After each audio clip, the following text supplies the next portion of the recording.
मैं जब आपके इंटरव्यू की तैयारी कर रहा था तो मैंने एआई की थोड़ी मदद ली और मैंने सोचा कि मैं एआई से भी कुछ सुझाव लेता हूँ। तो मैंने उसमें एक टॉपिक भरा, इंडियाज़ मोमेंट, ये भारत का पल है, इस पर कुछ लिख कर दें। तो एआई ने शुरू में तो अच्छी चीज़ें लिख के दी कि ठीक है भारत बहुत अच्छा कर रहा है, और आखिर में उसने लिखा कि भारत में बहुत डिविसिव पॉलिटिक्स हो रही है, भारत में सिविल सोसाइटी में बहुत डिवीज़न हो रहा है, भारत में ह्यूमन राइट्स का हनन हो रहा है। कहने का मेरा मतलब ये है कि पहले ये पश्चिमी मीडिया में आया, फिर इंटरनेट में आया, और अब आर्टिफिशियल इंटेलिजेंस में एम्बेडेड हो गया है। तो ये एक अलग तरह का एक वॉर, एक अलग लेवल पे चला गया है, और इसके लिए आपको लगता है और अभी समय लगेगा इससे निपटने के लिए, या आपने क्या सोचा है, कैसे इससे आप? देखिए, हमने तो हमारा रणनीति स्पष्ट है। हम सच्चे मन से देश के विकास के लिए काम कर रहे हैं। हम सच्चे मन से देश के गरीब के लिए काम कर रहे हैं, और हम सच्चे मन से भारत को महान बनाने के लिए काम कर रहे हैं। नैरेटिव बिल्टअप करना आप लोगों का काम है, और वो नैरेटिव सच्चा है या झूठा है वो तय करना जनता का काम है। दोनों लोग अपना अपना काम करते रहिए। हमें जितनी भी शक्ति ईश्वर ने दी है वो भारत को महान बनाने के लिए लगा रहे हैं। अमित जी, इंटरनल सिक्योरिटी में आप अपने सामने अब सबसे बड़ी चुनौती क्या मानते हैं? एक पाकिस्तान का फ्रंट है, एक चीन का फ्रंट है, एक 2.5 फ्रंट, हम अपने देश का भी फ्रंट की बात करते हैं, और अभी अलग अलग जो रिपोर्ट्स आती हैं। अभी मैं एक रिपोर्ट पढ़ रहा था सिप्री की, जो ये कहती है कि हमारे सारे जो पड़ोसी देश हैं सब के सब चीन से हथियार खरीद रहे हैं। पाकिस्तान 77% खरीद रहा है, बांग्लादेश 74% खरीद रहा है, श्रीलंका भी खरीद रहा है। तो हम चारों तरफ से मेड इन चाइना हथियारों से घिरे हुए हैं, और ऐसे में क्योंकि इंटरनल सिक्योरिटी की जिम्मेदारी आपकी है, आप इन बातों को कितनी बड़ी चुनौती मानते हैं? देखिए, मैं बहुत स्पष्टता से आपको बताना चाहता हूं कि आज भारत आज़ादी के बाद इंटरनल सिक्योरिटी के मामले में और एक्सटर्नल सिक्योरिटी के मामले में आज़ादी के बाद अगर सबसे ज़्यादा सुरक्षित है तो वो आज है, क्योंकि हमारी नीतियां स्पष्ट है। दुनिया में कोई भी भारत की सीमा और सेना इसके साथ छेड़खानी नहीं कर सकता है। मोदी जी के प्रधानमंत्री बनने के पहले हमारी कोई रक्षा नीति ही नहीं थी। रक्षा नीति विदेश नीति का एक छोटा सा चैप्टर बनकर रह गई थी।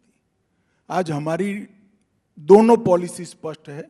हम पूरी दुनिया से दोस्ती चाहते हैं, किसी से झगड़ा नहीं चाहते हैं, परंतु हमारी सीमाओं के अंदर किसी का दखल सहन नहीं करेंगे। पहले आए दिन पाकिस्तान से घुसपैठ होती थी, अनेक सारी घटनाएं होती थी।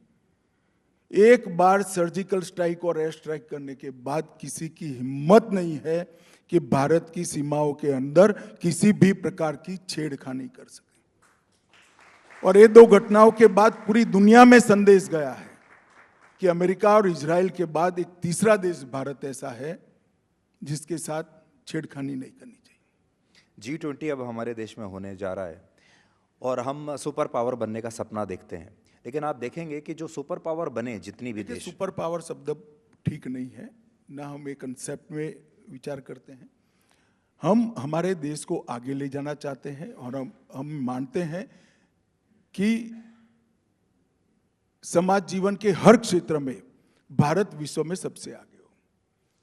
भारत कभी भी सुपर पावर बनने की ना सोच सकता है, ना सोचना चाहिए।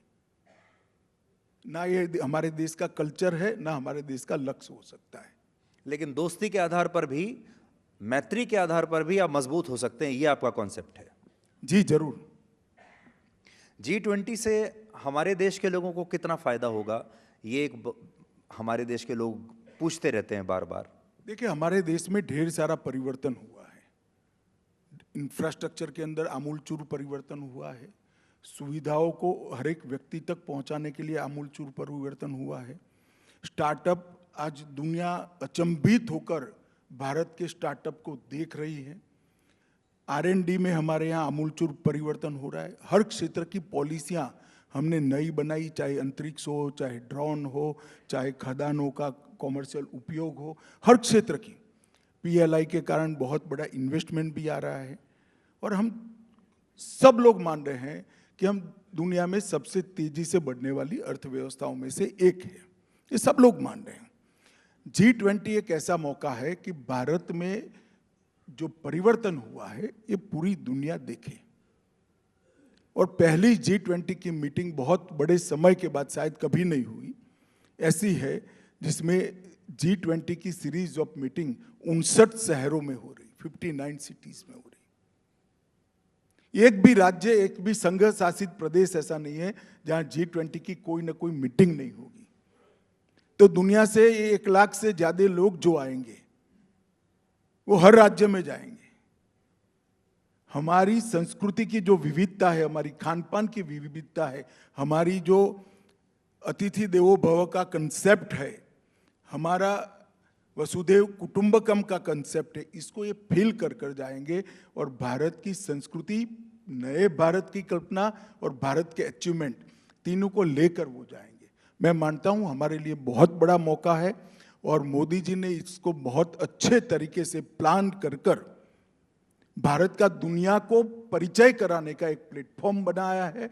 और जो लोग यहाँ आएंगे और यहाँ से जाएंगे, वो सारे लोग भारत की सुगंध लेकर जाएंगे।